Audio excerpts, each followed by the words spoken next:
ಹಸಿರು ಪ್ರಕೃತಿಯನ್ನ ಹೊದ್ದು ನಿಂತಿರುವ ಮಲೆನಾಡಿನ ಮನೆಗಳಲ್ಲಿ ಮಳೆಗಾಲದಲ್ಲಿ ಸಿಗುವ ಆಹಾರ ಪದಾರ್ಥಗಳ ಖಾದ್ಯಗಳ ಘಮಲು ವಿಶೇಷಣೀಯವಾಗಿರುತ್ತೆ. ನೈಸರ್ಗಿಕ ಉತ್ಪನ್ನಗಳಾದ ನಾನಾ ವಿಧದ ಅಣಬೆ, ಬೆದಿರು, ವಾಟೆ, ಕಳಲೆಗಳು, ಮಾವು, ಹಾಗಲ, ಮರದ ಕೆಸ ಮುಂತಾದವುಗಳಿಂದ ಮಾಡಿದ ತರತರದ ಅಡುಗೆ ಪದಾರ್ಥಗಳ ಸುವಾಸನೆ ಎಲ್ಲರ ಮನೆಗಳಲ್ಲಿ ಉಂಟಾಗೋದು ಸಹಜ. ಮುಂಗಾರು ಆರಂಭವಾಯಿತು ಅಂದ್ರೆ ಮಲೆನಾಡಿನ ಜನರಿಗೆ ಒಂದು ತರಹದ ಖುಷಿ. ತಲತಲಾಂತರಗಳಿಂದ ಆಹಾರ ಪದಾರ್ಥಗಳಾಗಿ ಬಳಸಿಕೊಂಡು ಬಂದಿರುವ ನೈಸರ್ಗಿಕವಾಗಿ ಕಾಲಕ್ಕೆ ತಕ್ಕಂತೆ ಸಿಗುವ ಕಳಲೆ, ಕೆಸ, ಅಣಬೆಗಳನ್ನ ಹುಡುಕಿ ತರೋದೇ ಜನರಿಗೆ ಸಂಭ್ರಮ. ಸಾಮಾನ್ಯವಾಗಿ ಕಳಲೆ ಅಂದ್ರೆ ಎಲ್ಲರಿಗೂ ಅಚ್ಚುಮೆಚ್ಚು. ಬೆದಿರು ಮತ್ತು ವಾಟಿಗಳ ಬುಡದಿಂದ ಮೇಲೇಳುವ ಎಳೆಯ ಸುಳಿಯನ್ನ ಕಳಲಿ ಎನ್ನಲಾಗುತ್ತೆ. ಇದು ಮಳೆಗಾಲ ಪ್ರಾರಂಭದಲ್ಲಿ ಮೇಲೆದ್ದು ಅದರ ಸಿಪ್ಪೆ ತೆಗೆದು ಎಳೆಯ ಭಾಗವನ್ನ ಬಳಸಿ ಸಾಂಬಾರು, ಪಲ್ಯ ಸೇರಿದಂತೆ ಹಲವು ಬಗೆಯ ಖಾದ್ಯಗಳನ್ನ ಮಾಡಲಾಗುತ್ತೆ. ಬೆದಿರಿನಲ್ಲಿ ಹೆಬ್ಬೆದಿರು, ಕಿರುಬಿದಿರು, ಬಣ್ಣದ ಬಿದಿರು ಸೇರಿದಂತೆ ನಾನಾ ಬಗೆಯ ಬಿದಿರು ಮತ್ತು ವಾಟಿಯ ಕಳಲೆ ಬಳಸೋದು ರೂಢಿಯಲ್ಲಿದೆ. ಒಂದೊಂದು ತರಹದ ಕಳಲೆ ಕೂಡ ಅದರದ್ದೇ ಆದ ಭಿನ್ನ ರುಚಿಯನ್ನ ಹೊಂದಿರುತ್ತೆ. ಅದರಲ್ಲೂ ಮನೆಯ ಹಿತ್ತಲು, ತೋಟದಲ್ಲಿ ಸಿಗುವ ಸೊಪ್ಪು, ಗೆಡ್ಡೆ, ಗೆಣಸುಗಳಿಂದಲೇ ನಾಲಿಗೆಗೆ ಹಿತ ಹಾಗೂ ಆರೋಗ್ಯಕ್ಕೆ ಪೂರಕವಾದ ಅಡುಗೆ ತಯಾರಿಸೋದು ಮಲೆನಾಡಿಗರ ಇನ್ನೊಂದು ವೈಶಿಷ್ಟ್ಯ. ಅದರಲ್ಲೂ ಕಳಲೆ, ಕಣಿಲೆ, ಎಳೆಬಿದಿರು ಎಂದೆಲ್ಲ ಕರೆಸಿಕೊಳ್ಳುವ ಕಳಲೆ ಖಾದ್ಯಗಳಂತೂ ಮಳೆಗಾಲದಲ್ಲಿ ಉಂಟಾಗುವ ಮುಸುಕಿನ ಹನಿ, ಬೆಚ್ಚಗಿನ ಚಳಿಗೆ ಮತ್ತಷ್ಟು ಸವಿಯನ್ನ ಹೆಚ್ಚಿಸುತ್ತೆ. ಇನ್ನು ಕಳಲೆಯಲ್ಲಿ ಪ್ರೋಟೀನ್, ಕಾರ್ಬೋಹೈಡ್ರೇಟ್, ಫೈಬರ್ ಅಂಶಗಳಿದ್ದು ಜೀರ್ಣಕ್ರಿಯೆ ಉತ್ತಮಗೊಳಿಸುತ್ತೆ. ಹಾಗೆಂದು ಕಳಲೆ ತಂದ ಕೂಡಲೇ ಅಡುಗೆ ಮಾಡಲು ಸಾಧ್ಯವಿಲ್ಲ. ಎಳೆಬಿದಿರಿನ ಮೊಳಕೆಯನ್ನ ತಂದು ಹೊರಭಾಗದ ಸಿಪ್ಪೆ ತೆಗೆದು ಹೆಚ್ಚಿ ಉಪ್ಪು ನೀರಿನಲ್ಲಿ ನೆನೆಸಿಡಬೇಕು. ಕನಿಷ್ಠ 3 ದಿನ ಈ ನೀರು ಬದಲಾಯಿಸುತ್ತಾ ಕಳಲೆಯನ್ನ ತೊಳೆದಿಡಬೇಕು. 4ನೆಯ ದಿನ ಈ ಕಳಲೆಯನ್ನ ನೀವು ಅಡುಗೆಗೆ ಬಳಸಬಹುದು. ಸಾಂಬಾರ್, ಪಲ್ಯ, ರಾಯ್ತ, ಉಪ್ಪಿನಕಾಯಿ, ಬಜ್ಜಿ ಹೀಗೆ ನಾನಾ ರೀತಿಯಲ್ಲಿ ಕಳಲೆಯನ್ನ ಅಡುಗೆಯಲ್ಲಿ ಬಳಸುತ್ತಾರೆ.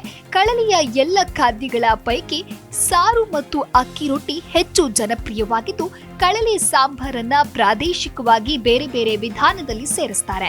ನಾವಿಂದು ಮಲೆನಾಡಿನ ಶೈಲಿಯಲ್ಲಿ ಕಳಲೆ ಸಾಂಬಾರ್ ತಯಾರಿಸುವ ವಿಧಾನ ನೋಡೋಣ.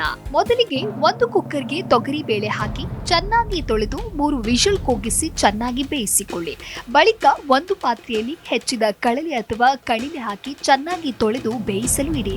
ಕಳಲೆಯನ್ನ ಉಪ್ಪು ನೀರಿನಲ್ಲಿ ನೆನೆಸೋದ್ರಿಂದ ಚೆನ್ನಾಗಿ ತೊಳೆಯಬೇಕು ಮತ್ತು ಬೇಯಿಸುವಾಗ ಉಪ್ಪು ಹಾಕಬಾರದು.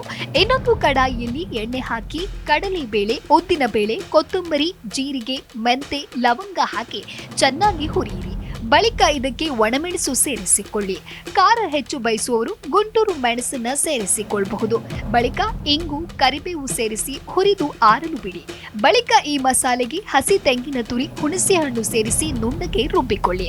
ಬಳಿಕ ಬೆಂದ ಕಳಲೆಗೆ ಬೇಯಿಸಿದ ಬೇಳೆ ಸೇರಿಸಿ ಅದಕ್ಕೆ ರುಬ್ಬಿದ ಮಸಾಲೆ ಮಿಕ್ಸ್ ಮಾಡಿ ಕುದಿಯಲು ಬಿಡಿ. ಒಂದು ಕುದಿ ಬಂದ ಬಳಿಕ ರುಚಿ ನೋಡಿಕೊಂಡು ಅಗತ್ಯವಿದ್ರೆ ಉಪ್ಪು ಸೇರಿಸಿ. ಬಳಿಕ ಚೂರು ಬೆಲ್ಲ ಹಾಕಿದ್ರೆ ಕಳಲೆ ಸಾಂಬಾರ್ ಸವಿಯಲು ಸಿದ್ಧವಾಗಿರಲಿದೆ.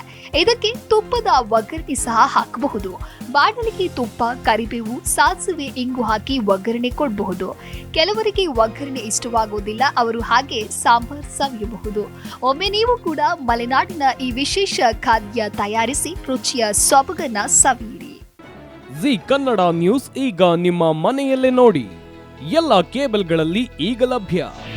ನಿಮ್ಮ ನೆಚ್ಚಿನ ಜಿ ಕನ್ನಡ ನ್ಯೂಸ್ ಈಗ ಸನ್ ಡೈರೆಕ್ಟ್ ನಲ್ಲಿ number 292, Tata Play number 1664, Jio TV number 1334, NXT digital number 30, in cable number 30, city networks 51, U digital number 162, GTPL number 17, Rockline telecommunications number 42, Shri Basaveshwara cable number 168, rural cable network 60, Vinayaka digital 57, Abhishek cable 821, city channel 53, Siddeshwara cable network 57, ವಿ4 digital infotech 628, Surya digital networks 53, Gajanan digital number 836, Malnad infotech private limited number